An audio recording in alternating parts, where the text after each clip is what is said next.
Saya melihat tujuan utama Pak Prabowo, ini semua dilakukan bukan penyeragaman, akan tetapi penyelarasan.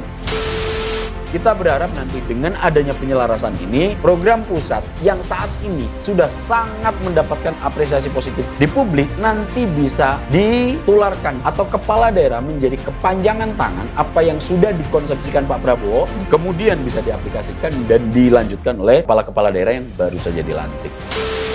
7 hari waktu yang akan disiapkan Pak Prabowo untuk melakukan retreat ini dalam rangka mengurai kompleksitas antara hubungan pusat dan daerah. Belum lagi nanti kalau berbicara soal penganggaran. Apalagi saat ini Pak Prabowo sedang melakukan efisiensi yang dampaknya akan berkaitan erat dengan dana alokasi umum dan khusus yang akan ditransfer ke daerah. Ketika retreat sudah dilakukan, pembekalan sudah dilakukan, arahan sudah dilakukan, kok kemudian ada menteri-menteri dalam pembantunya yang tidak perform? Pak Prabowo juga dalam 3 bulan pertama melakukan reshuffle paling cepat. Tapi dalam konteks kepala daerah, apakah bisa dilakukan? Tidak.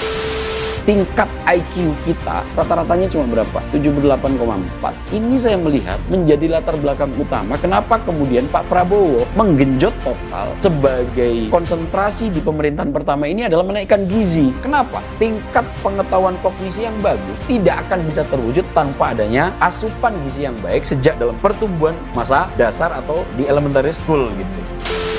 Sebelah kiri Mas Gibran Rakabuming Raka, sebelah kanan Profesor Sufmi Dasko Ahmad. Saya yakin bentar lagi akan banyak kritik.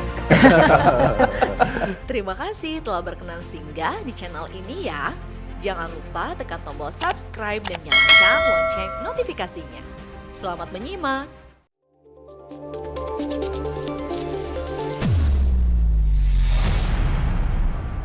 Berkolaborasi dengan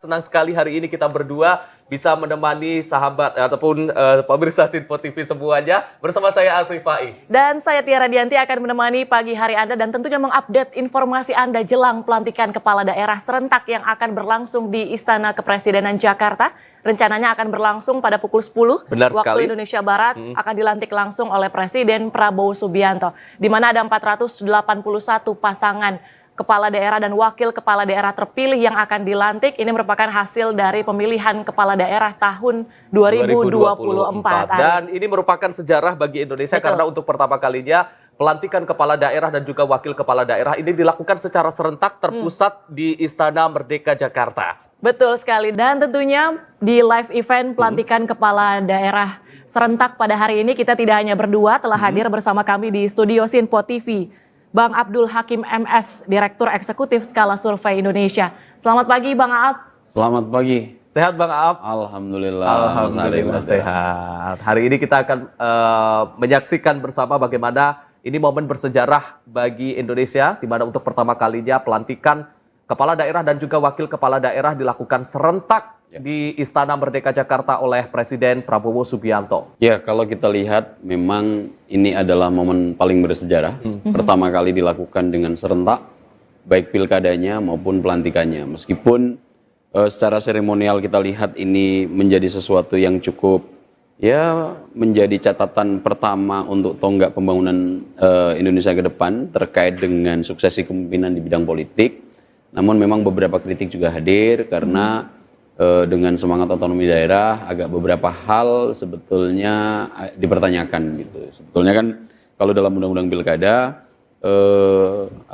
pelantikan untuk gubernur akan dilakukan oleh presiden di ibu kota, kemudian untuk pelantikan kabupaten kota dilakukan di ibu kota provinsi yang akan dilakukan oleh gubernur. Akan tetapi meskipun ada kritik-kritik seperti ini, namun semangat yang dibawa Pak Prabowo untuk kemudian mencoba menjadikan pemerintahan selama 5 tahun ke depan atau bahkan selanjutnya ingin diupayakan betul bagaimana ada sinergitas antara pemerintahan pusat dan pemerintahan daerah. Karena sebagaimana mungkin telah diketahui bersama, setelah nanti pelantikan maka sebagian besar kepala daerah ini akan melakukan retret ke Magelang. Di mana itu sudah pernah dilakukan Pak Prabowo 2 kali terhadap Kabinet Indonesia Maju, Kabinet Merah Putih, maksud saya, di mana waktu itu dilakukan pertama kali sebelum Pak Prabowo dilantik atau diambil sumpahnya menjadi Presiden Republik Indonesia dilakukan di Hambalang. Yang nomor 2 kemudian diulang lagi untuk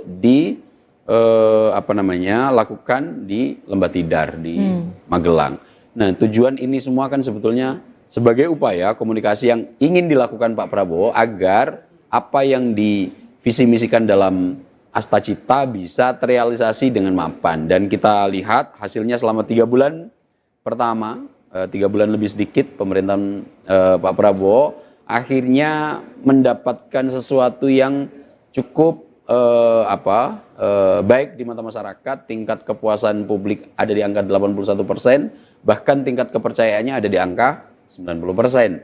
Dan ini menjadi indikator baik di awal-awal pemerintahan Pak Prabowo. Saya meyakini betul bahwa hal ini juga dilatar belakangi oleh pemahaman penyatuan visi dalam kegiatan retreat. Nah, sepertinya rute pertama ini kemudian coba dikomunikasikan oleh Pak Prabowo agar juga pemerintahan daerah meskipun bukan pembantu-pembantu Pak Presiden yang ditunjuk langsung, akan tetapi akan bertugas secara administratif, juga mencoba bagaimana upaya visi utama dari pemerintahan pusat itu bisa didistribusikan dan dikomunikasikan secara baik kepada pemerintah-pemerintah daerah yang hari ini dilantik, meskipun tidak keseluruhan karena beberapa wilayah masih ada sengketa di Mahkamah Konstitusi, akan tetapi Pak Prabowo ingin mencoba mengkomunikasikan ini. Kita tahu bahwa pemerintahan pusat punya visi, kepala daerah juga punya visi.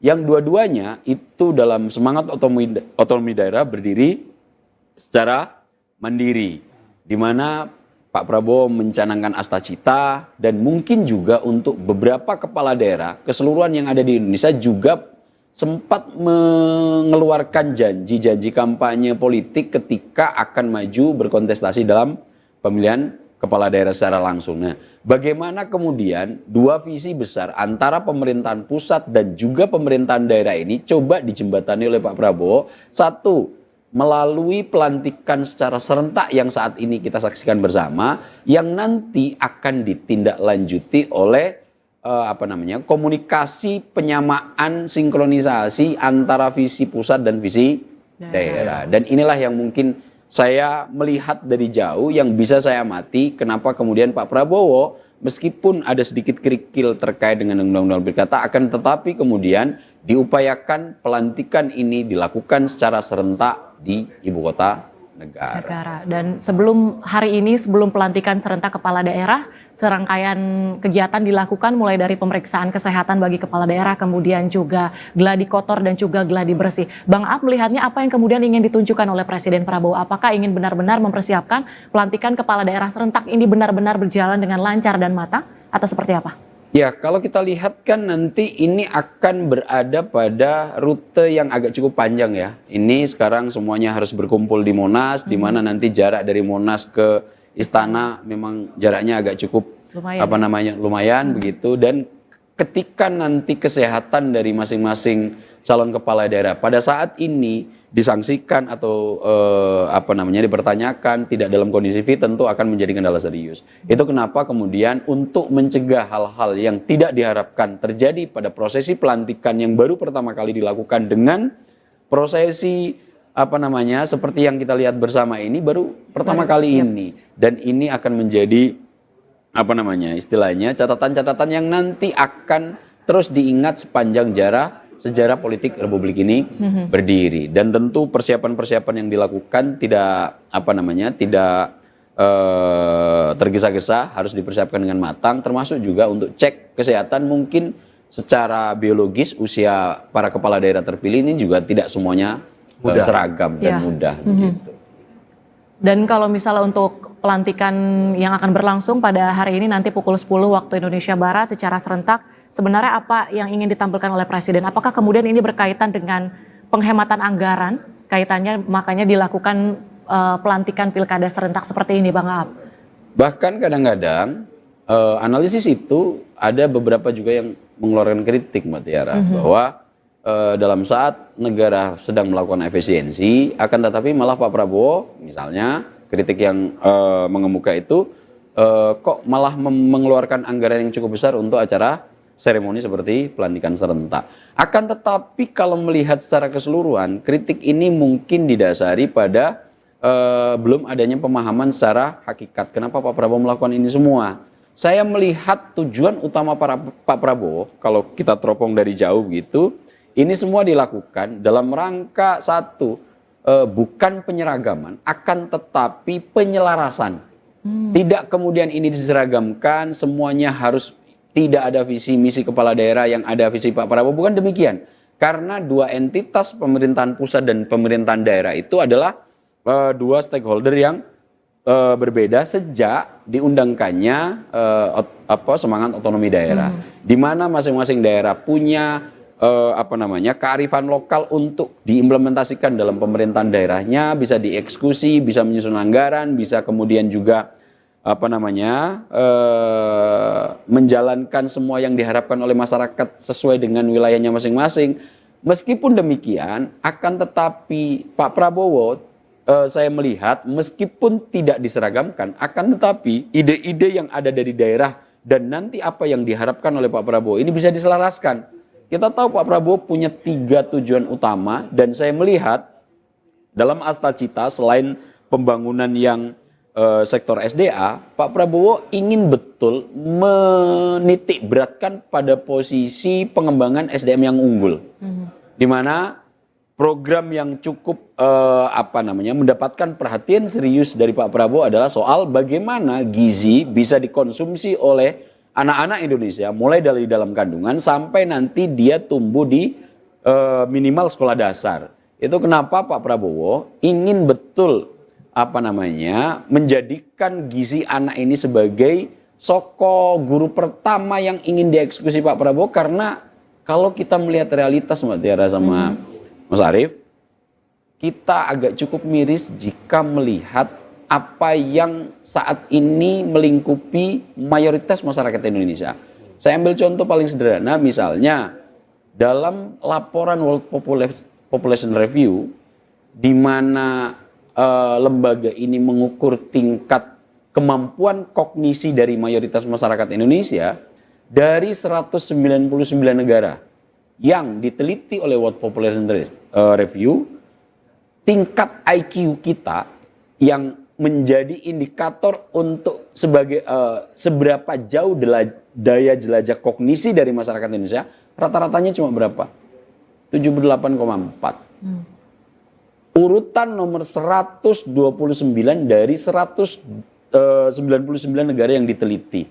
Ini adalah sesuatu yang bagi kita semua, meskipun ini bukan indikator satu-satunya sebagai alat ukur untuk apakah sebuah bangsa bisa melejit dengan pesat, tapi ini menjadi variabel utama. Mbak Tiara sama Mas Ari, indikator utama 78,4 secara kognisi, maka memang kalau kita lihat kuadran skor-skor dari tingkat IQ, kemampuan IQ 78,4 ini adalah kemampuan yang agak cukup sulit menyelesaikan persoalan-persoalan yang kompleks. Nomor 1 itu. Nomor 2, ini adalah borderline di mana batas ambang bawah individu Homo sapien kita untuk bisa menganalisis. Nah, di mana IQ yang kemudian bisa menganalisis situasi yang kompleks, angkanya ada di 84 ke atas. Padahal kita rentangnya ada di 70 sampai 84. Lebih miris lagi, kalau kita ukur di negara-negara Asia Tenggara, tingkat IQ kita dari 11 anggota negara itu ada di urutan terbawah bersama Timor Leste. Semua negara-negara yang di Asia Tenggara, Singapura, Malaysia, Filipina, Thailand, Kamboja, Laos, tingkat IQ rata-rata nasionalnya masih di atas kita. Nah, ini saya melihat menjadi latar belakang utama kenapa kemudian Pak Prabowo menggenjot total sebagai konsentrasi di pemerintahan pertama ini adalah menaikkan gizi. Karena gizi itu adalah syarat utama agar IQ kita, kemampuan kognisi kita untuk menganalisis sesuatu yang kompleks itu bisa memadai. Nah ini kemudian yang saya lihat sebagai rute pertama di tahun pertama Pak Prabowo ini untuk segera dieksekusi. Itu kenapa untuk tujuan ini Pak Prabowo sampai harus melakukan pilihan yang sulit terkait dengan anggaran kita yang cukup sesak gitu. Di saat anggaran kita mengalami defisit yang cukup luar biasa, seandainya masih dikelola seperti kemarin-kemarin, akan tetapi pada saat ini ketika kita dihadapkan saya melihat nih Pak Prabowo dihadapkan pada situasi APBN yang cukup rumit, cukup sesak untuk mengatur distribusi dan pengelolaannya karena Pak Prabowo ingin memprioritaskan menaikkan gizi masyarakat agar kognisinya naik.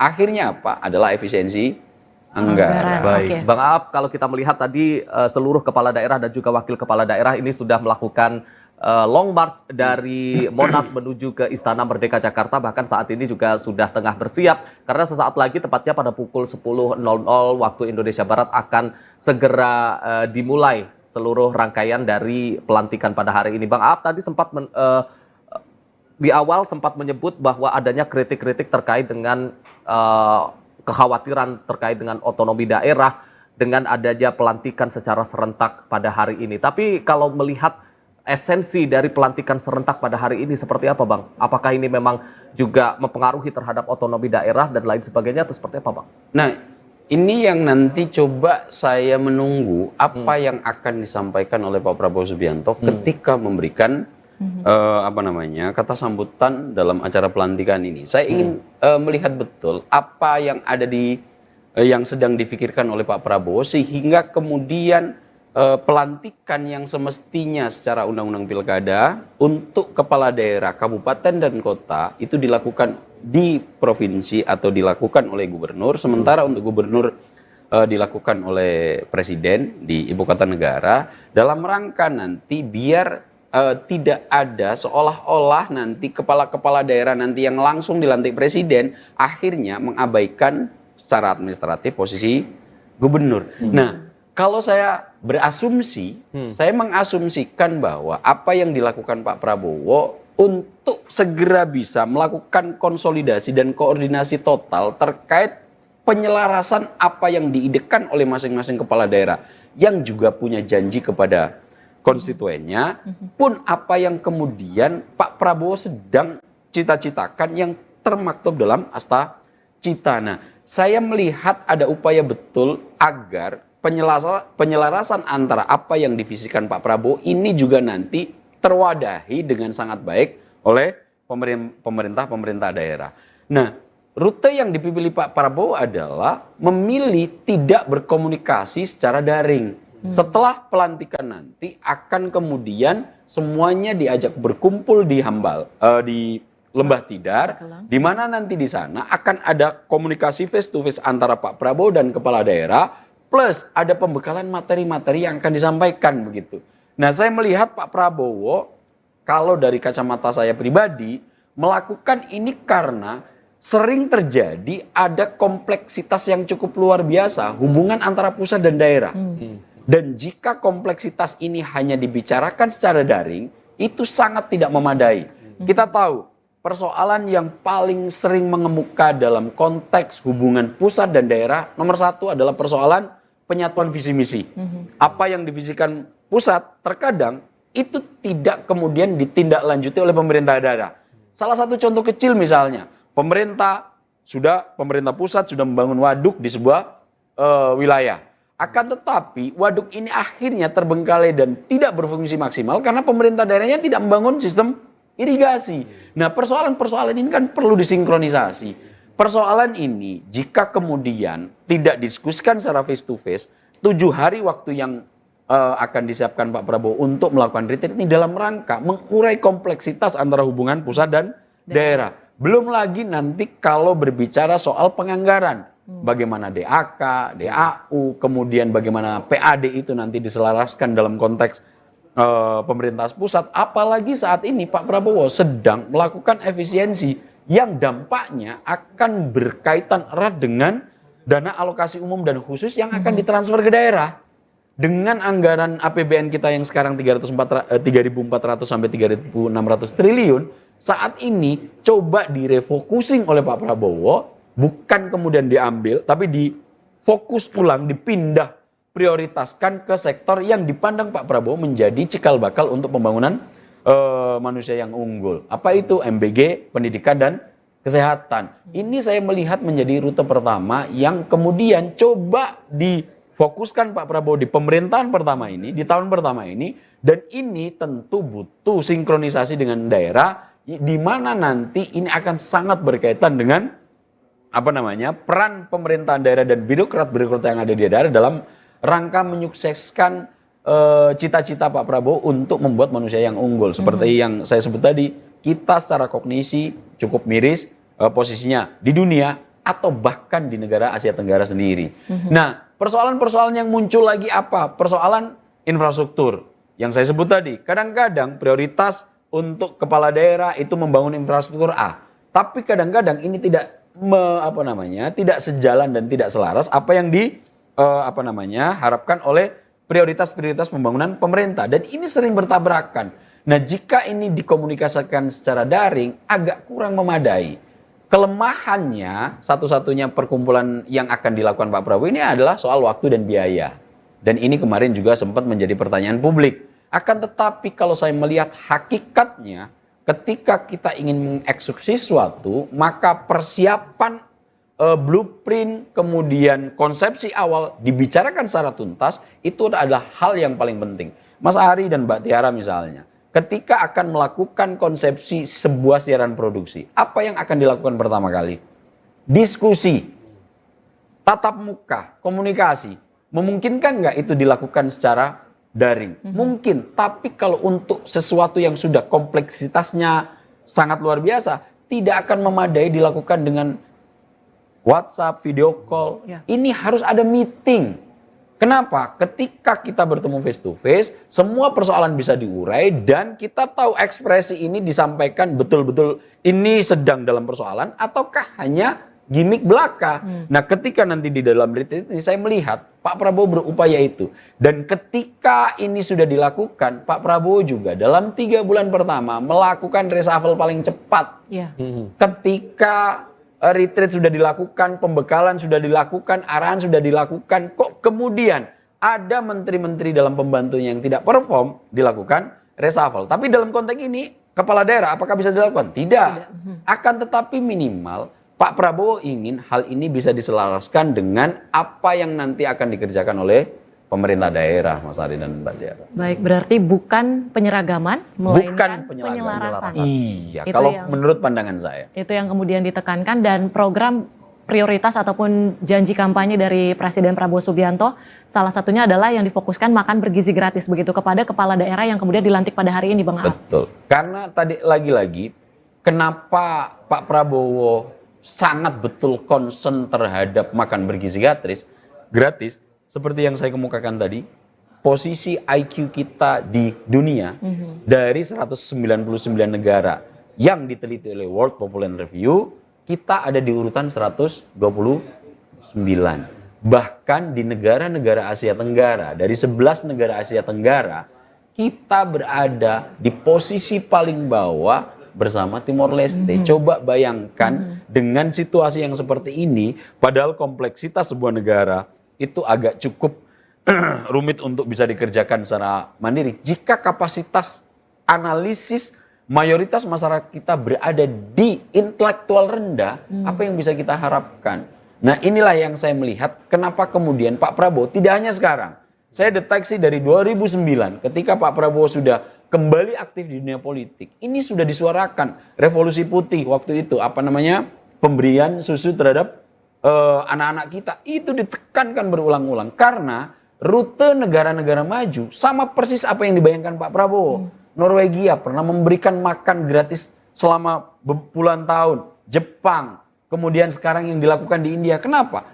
Intelektual bagus, tingkat pengetahuan kognisi yang bagus tidak akan bisa terwujud tanpa adanya asupan gizi yang baik sejak dalam kandungan, pertumbuhan masa dasar atau di elementary school gitu. Nah, ini sepertinya yang ingin dicita-citakan Pak Prabowo sehingga nanti hasilnya tidak akan bisa kita mungkin tidak bisa kita lihat 5-10 tahun yang akan datang. Kenapa? Karena saat ini yang SD baru 20-30 tahun yang akan datang mereka akan mampu untuk berkontribusi besar terhadap bangsa dan negara. Nah, mungkin apa yang dilakukan Pak Prabowo, buahnya tidak akan bisa kita lihat 5 tahun ke depan, akan tetapi ini adalah investasi panjang yang akan buahnya kita lihat 30 tahun yang akan datang, Mas Arief dan Mbak Tiara. Bahkan kalau tadi pernyataan dari kepala daerah ketika mengikuti gladi kotor dan gladi bersih itu menjadi sebuah momen yang penting karena bisa bertemu sesama kepala daerah dan wakil kepala daerah terpilih. Apalagi saat nanti ketika retreat 7 hari di Akmil Magelang, itu apakah kemudian akan memberikan seberapa besar dampak yang kemudian akan diterima? Itu juga manfaat salah satunya dari retreat yang kemudian mempersatukan mereka tanpa ajudan. Kan semangatnya retreat yang dilakukan Pak Prabowo ini memenuhi segala sesuatunya secara mandiri. Jadi diupayakan nanti retreat ini menimbulkan semangat melayani, bukan lagi dilayani. Nanti cuci baju sendiri, makan mempersiapkan sendiri. Ini semuanya dikemas oleh Pak Prabowo bahwa retreat ini akan mempersiapkan kepala-kepala daerah ini tidak mental yang selalu harus dilayani.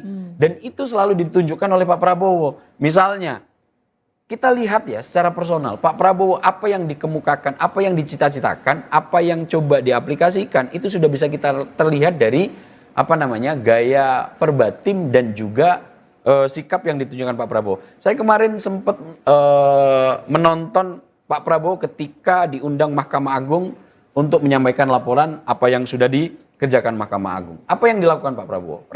Nomor 1, terima kasih. Yang kedua, berulang-ulang minta maaf. Tidak ada ini kalau menurut saya secara psikologi Pak Prabowo sudah punya self awareness yang cukup tinggi. Tanpa adanya misalnya pengadilan yang memadai, maka keadilan terhadap masyarakat seluruh Indonesia tidak bisa terwujud. Akan tetapi Pak Prabowo kemudian sikap yang ketiga berbalik kepada semua hakim-hakim dan memberikan hormat yang itu disambut ulang oleh para hakim.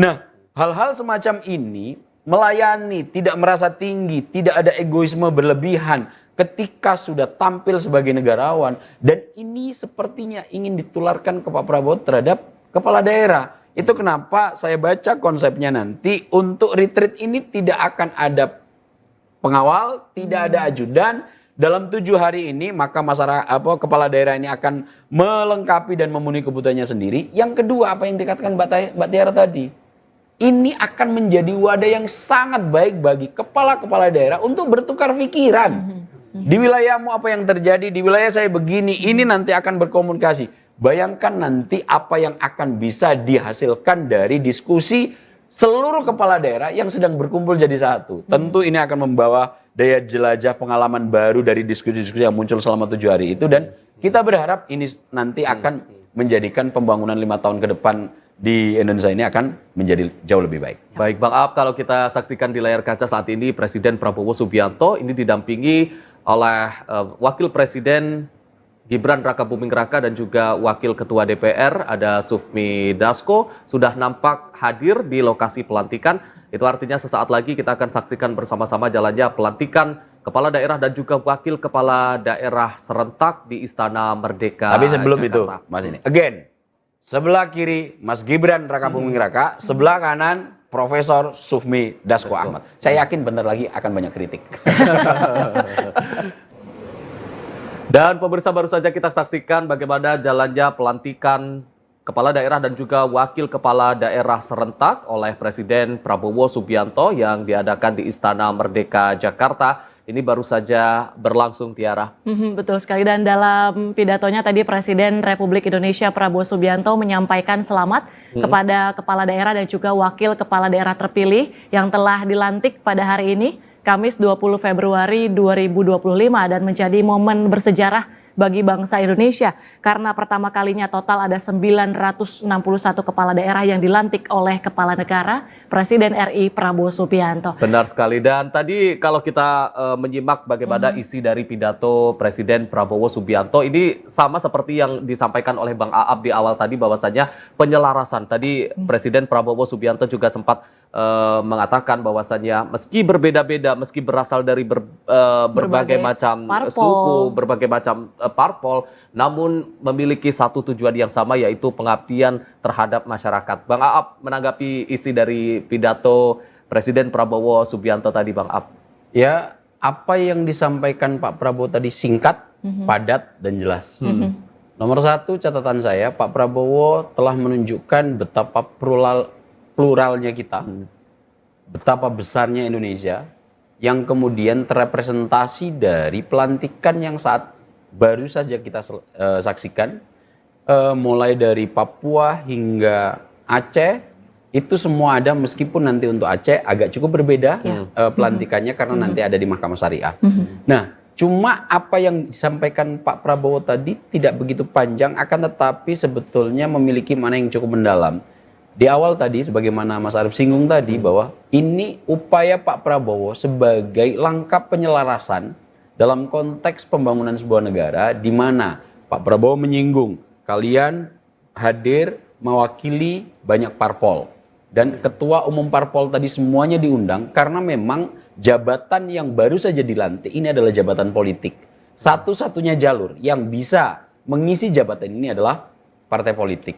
Itu kenapa kemudian Pak Prabowo menekankan betul, meskipun ada perbedaan politik yang sangat signifikan di antara kepala-kepala daerah yang terpilih, akan tetapi tugasnya satu, untuk kebaikan rakyat.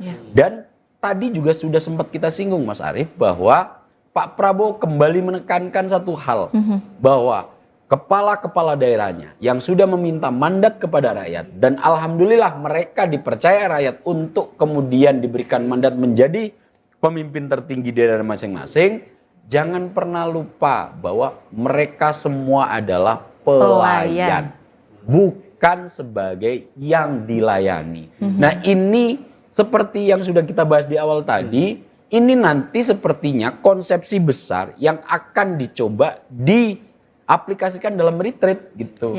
Di mana nanti tidak ada ajudan, tidak ada pembantu, semua pemenuhan kebutuhan pribadi selama 7 hari itu harus dipenuhi secara mandiri. Semua persoalan-persoalan yang nanti disimulasikan dalam materi harus diselesaikan tanpa bantuan staf. Dan ini akan menjadi upaya yang bagi saya pengalaman mungkin yang akan memberikan masing-masing kepala daerah ini rute dan daya jelajah baru terkait bagaimana berdiskusi terkait persoalan-persoalan bangsa dalam sebuah forum yang sangat besar, saling tukar pikiran. Ini saya yakin akan menimbulkan sintesa-sintesa baru di antara kepala-kepala daerah. Nah, ini yang saya lihat kemudian Pak Prabowo menegaskan, saya tidak berpanjang-panjang, nanti sampai jumpa di retreat Magelang. Nah, ini yang coba kita lihat. Dan nanti mungkin yang agak cukup menarik juga, karena ini adalah jabatan politik, meskipun ini nanti akan keluar konteks, konfigurasi seperti apa sih sebetulnya dari kepala-kepala daerah ini kalau kita lihat dari representasi masing-masing partai politik. Tapi itu akan menjadi pembahasan yang berbeda. Balik lagi ke apa yang telah disampaikan Pak Prabowo, pluralisme, kemudian bangsa kita besar, garis bawahnya lagi kita adalah bukan yang dilayani, tapi kita adalah pelayan rakyat, dan tugas utama kita adalah untuk melayani masyarakat di daerah masing-masing. Di akhir pidatonya Presiden Prabowo Subianto menyatakan sampai jumpa di retreat Magelang, Jawa Tengah. Kemudian kalau dari pandangan Bang Ab, apakah ada perbedaan khusus atau mungkin sama seperti retreat Kabinet Merah Putih nih dengan kepala daerah ini? Saya yakin beberapa konsep akan berbeda, karena kalau untuk menteri itu adalah sosok-sosok yang dipilih berdasarkan hak istimewa presiden, yaitu hak prerogatif. Maka untuk konsepsi dalam pemerintahan, menteri-menteri ini memang menjadi pembantu presiden.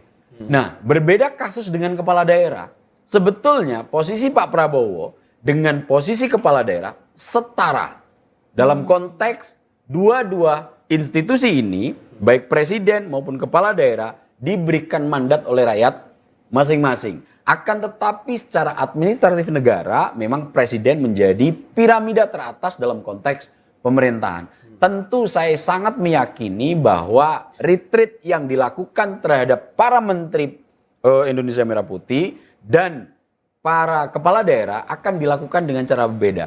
Saya sedikit mengintip apa-apa nanti yang akan dilakukan. Ternyata nanti semua menteri akan memberikan materi apa yang harus diselaraskan antara pemerintah pusat dan pemerintah daerah. Itu akan dikemukakan semua konsepsi besar para menteri yang jumlahnya sekitar ada 42 itu akan memberikan paparan. Di luar itu nanti mungkin kegiatan-kegiatannya tidak up and down. Karena kedudukan antara presiden dan juga kepala daerah ini sama-sama sebagai sosok yang dipilih langsung oleh rakyat. Agak cukup berbeda jika kita perbandingkan dengan posisi menteri yang memang statusnya adalah pembantu presiden. Nah, saya melihat perbedaan jelas di antara konsepsi retreat yang dilakukan kepada para menteri dan konsepsi retreat yang dilakukan oleh kepada kepala daerah. Nah, tentu ini nanti yang akan memahami total dan bisa kita saksikan nanti selama 7 hari apa aja yang akan dilakukan oleh Pak Prabowo dalam rangka penyelarasan visi utama pemerintah pusat yang nanti coba akan digetok tularkan terhadap pemerintah daerah. Dan saya berharap juga merujuk pada retreat yang sudah pernah dilakukan Pak Prabowo 2 kali dan itu menunjukkan gejala yang cukup bagus dalam 3 bulan pertama atau 100 hari pertama pemerintahan Pak Prabowo. Kita berharap nanti dengan adanya penyelarasan ini, program pusat yang saat ini sudah sangat mendapatkan apresiasi positif di publik, nanti bisa ditularkan, disalurkan, atau kepala daerah menjadi kepanjangan tangan apa yang sudah dikonsepsikan Pak Prabowo, yang sudah dinilai bagus ini oleh masyarakat, kemudian bisa diaplikasikan dan dilanjutkan oleh kepala-kepala daerah yang baru saja dilantik. Meskipun dalam 100 hari ini ada kritik-kritik yang kemudian gerakan-gerakan ini agak cukup membuat sedikit dinamika dalam demokrasi kita. Ada kemarin demo Indonesia gelap, kemudian ada hashtagnya dan lain-lain. Akan tetapi ketika melihat substansi argumentasinya, saya pikir tidak begitu memadai. Bang Aap melihat agenda pelantikan serentak kepala daerah dan juga wakil kepala daerah dan juga dilanjutkan dengan retreat di Magelang ini, Bang Aap melihatnya seberapa berpengaruh terhadap dinamika ataupun stabilitas politik di tingkat lokal, mengingat kepala daerah ini kan memang berasal dari afiliasi politik yang berbeda. Kalau dari pandangan Mbak Aap, disfragmentasi yang terjadi dalam politik kita itu saya melihat dilatar belakangi oleh variabel utama kurangnya komunikasi dan koordinasi. Ada konsepsi di masing-masing kepala yang berbeda yang kemudian itu tidak pernah dipertemukan dalam satu meja. Saya mengamati semua elit politik kita yang bersitegang secara berkepanjangan selalu tidak dilandasi oleh kemauan tulus untuk kemudian berdiskusi satu meja. Semua punya konsepsi, semua punya pandangan yang kemudian itu disampaikan secara parsial sehingga konsepsi ini tidak pernah bisa terjembatani. Nah, ini yang kemudian saya lihat sebagai akar utama kenapa kadang-kadang terjadi dinamika yang cukup serius dalam konteks politik kita. Akan tetapi kalau saya melihat dalam era Pak Prabowo, hal ini yang mencoba untuk dikikis. Harus ada komunikasi antara satu dengan yang lain. Jika memang ada perbedaan pandangan yang cukup serius, mencoba untuk dijembatani dengan cara komunikasi. Kita lihat elit-elit politik kita. Banyak sekali yang karena ada konsepsi yang berbeda, baik itu dalam ideologi, dalam konsepsi pembangunan, kemudian memiliki gagasan dan ide secara sendiri-sendiri yang tidak pernah diperdebatkan atau didiskusikan dalam satu meja, akhirnya sampai detik ini masih susah untuk bekerja sama gitu. Susah untuk berkolaborasi. Ya kita ambil contoh yang paling sederhana, Pak Jokowi dengan Bu Mega. Bu Mega dengan Pak SBY. Sampai detik ini agak cukup sulit konsepsi-konsepsi yang ada di kepala masing-masing elit kita ini dibersatukan. Kenapa? Tidak ada wadah diskusi dalam satu meja. Nah, saya berharap upaya-upaya untuk mengatasi disfragmentasi yang kerap kali terjadi dalam elit politik kita ini sedikit diminimalkan dampaknya dengan adanya diskusi tatap muka dalam bentuk retreat. Karena lagi-lagi sebagaimana yang sudah kita ungkap di awal, Mbak Tiara dan Mas Arief, kompleksitas hubungan pemerintahan untuk pengaturan governance antara pusat dan daerah ini sangat kompleks sekali. Dan ini kalau dia hanya didiskusikan dalam konteks daring sangat tidak memadai. Satu-satunya wadah yang memungkinkan untuk mengurai ini secara tuntas dan mencari solusi terbaik adalah tatap muka, berdebat, berdiskusi di antara nanti meskipun ada tesa, antitesa, kemudian nanti ini berbenturan secara keras, saya sangat meyakini jika itu didiskusikan di antara di satu meja, kemudian dengan tatap muka, persoalan bisa kita pahami secara psikologis dengan baik, akhirnya apa? Nanti akan ada kesepahaman. Di situ biasanya ada sintesa untuk jalan keluar bagaimana kemudian persoalan ini bisa di atas. Oke, pelaksanaan retreat diharapkan bisa mengurai tadi kompleksitas antara pemerintah pusat dan juga pemerintah daerah. Kalau dari pandangan Bang Aap, untuk sebenarnya materi yang dihadirkan dalam retreat kepala daerah 7 hari ke depan, mulai dari besok 21 Februari, lebih baik difokuskan kepada apa nih Bang? Kalau saya melihat dari sekilas materi-materi yang akan diberikan kepada masing-masing kepala daerah, selain dari 42 menteri, juga ada ahli-ahli yang nanti akan minta untuk memberikan wawasan. Kepala daerah ini kan background pendidikannya berbeda. Latar belakang daya jelajah pemikirannya berbeda. Ada yang dari pebisnis, ada yang dari birokrat, ada yang teknokrat. Ini tentu dalam pemahaman ketika dia diberikan mandat oleh masyarakat menjadi kepala daerah, mungkin ada beberapa yang akan mengalami hal yang baru. Dan ini nanti saya sangat meyakini retreat yang akan dilakukan akan segera membuat mereka paham betul bagaimana rute pengelolaan pemerintahan ini dilakukan. Bagaimana membuat kerja jangka pendek, jangka menengah, jangka panjang yang nanti kemudian itu dilingkupi oleh administrasi birokrasi. Tentu latar belakang yang berbeda ini kan butuh pemahaman. Itu kenapa kemudian dalam retreat, jika ini dilakukan dalam konteks 7 hari ini, saya yakin menjadi bekal yang sangat baik, apa istilahnya, bisa menjadi sebuah take away, oleh-oleh.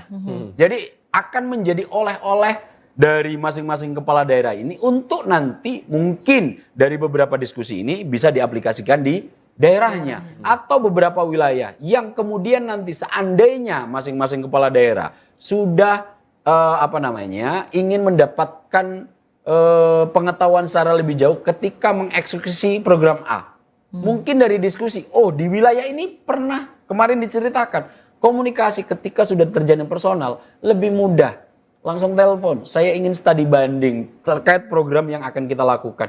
Nah, hal-hal semacam ini kan advantage tersendiri, keuntungan tersendiri ketika kemudian kepala daerah, baik gubernur, bupati dan wali kota dikumpulkan dalam satu area, tujuannya mempererat kohesi. Mempererat hubungan antara satu dengan yang lain, yang kemudian ini jika kita secara personal sudah dekat, tidak ada sekat yang membatasi. Nah, ini nanti juga membuat keuntungan tersendiri dengan adanya retreat ini untuk kemudian bagaimana kepala daerah dengan kepala daerah yang lain, kepala daerah dengan gubernur, gubernur dengan presiden, dalam konteks ini adalah para menteri, bagaimana ini kemudian diselaraskan mulai ujung atas sampai ujung bawah demi kepentingan masyarakat. Kan itu pesan dari Pak Prabowo. Dalam retreat yang diselenggarakan besok 21 Februari hingga 28 Februari 2025, informasinya akan ada 40 tokoh dari tadi Menteri Kabinet Merah Putih. Selain itu juga rencananya akan ada dari mantan Presiden RI, meskipun kita belum tahu ya nama yang kemudian akan menjadi pemateri dalam retreat yang berlangsung di Magelang, Jawa Tengah. Dengan keberadaan dari, kalau tadi kita melihat dari sosok-sosok Menteri Kabinet Merah Putih, Bang Aap, yang akan memberikan materi kepada para kepala daerah. Dengan kehadiran jika memang nanti dari mantan Presiden Republik Indonesia ini memberikan materi kepada kepala daerah, sebenarnya apa yang ingin ditunjukkan oleh Presiden Prabowo Subianto dalam retreat tersebut kepada para kepala daerah yang hadir? Kalau saya melihat ya, komposisi retreat nanti pematerinya betul menteri. Kalau menteri dalam asumsi saya adalah untuk menyelaraskan semua program yang sudah diamanahkan kepada mereka agar sinkron terhadap daerah. Yang paling menarik selain menteri ada juga mantan-mantan presiden. Yang sudah terkonfirmasi sepertinya adalah Pak SBY, Susilo Bambang Yudhoyono, kemudian Pak Joko Widodo, Bu Mega saya belum tahu apakah nanti juga akan menjadi salah satu pemateri, karena beliau bertiga ini dengan daya jelajah yang sudah pernah memimpin Indonesia pasti mengalami situasi dan kondisi yang berbeda pula. Nah, ketika situasi dan kondisi yang berbeda ini punya pengalaman bagaimana melakukan ngelit apa istilahnya itu, mengarahkan kepala-kepala daerah di masa pemerintahannya, tentu situasi yang berbeda, waktu yang berbeda, kondisi yang berbeda akan menjadi pengalaman baik untuk diceritakan ulang terhadap kepala daerah yang saat ini terpilih. Karena mereka ini sedang melakukan, baru akan. Sementara misalnya mantan-mantan presiden ini sudah selesai melakukan. Nah, apa yang sudah selesai dilakukan ini akan sangat baik menjadi modal awal bagi kepala-kepala daerah yang baru akan melakukan kepemimpinan di daerahnya masing-masing, minimal memberikan warning, minimal memberikan guidance, apa itu routing map, agar nanti rute-rute ini jangan kemudian diambil. Karena nanti ini rute ke jurang. Nah, ini rute sebaliknya. Tentu hadirnya Presiden Susilo Bambang Yudhoyono, Pak Joko Widodo, ini akan membuat lebih kaya pemahaman dari kepala-kepala daerah ini untuk memahami situasi di presiden-presiden terdahulu, kemudian juga nanti ada di Pak Prabowo, dan yang akan dilakukan ini akan menjadi routing map atau guidance baru bagi mereka agar tidak masuk jurang, misalnya begitu. Nah, selain mantan presiden juga ada ahli-ahli nanti yang akan dihadirkan. Bagaimana mengatur good governance, kemudian kalau nggak salah KPK juga akan minta untuk menjadi salah satu pemateri, kejaksaan juga diminta menjadi salah satu pemateri. Tentu hal-hal yang semacam ini menjadi komitmen total Pak Prabowo untuk lagi-lagi penyelarasan ini dilakukan secara menyeluruh. Baik itu good governance-nya, baik itu kemudian penjagaan terhadap agar korupsi tidak terjadi dengan merajalela. Jangan-jangan nanti baru dilantik besok di OTT KPK kan begitu.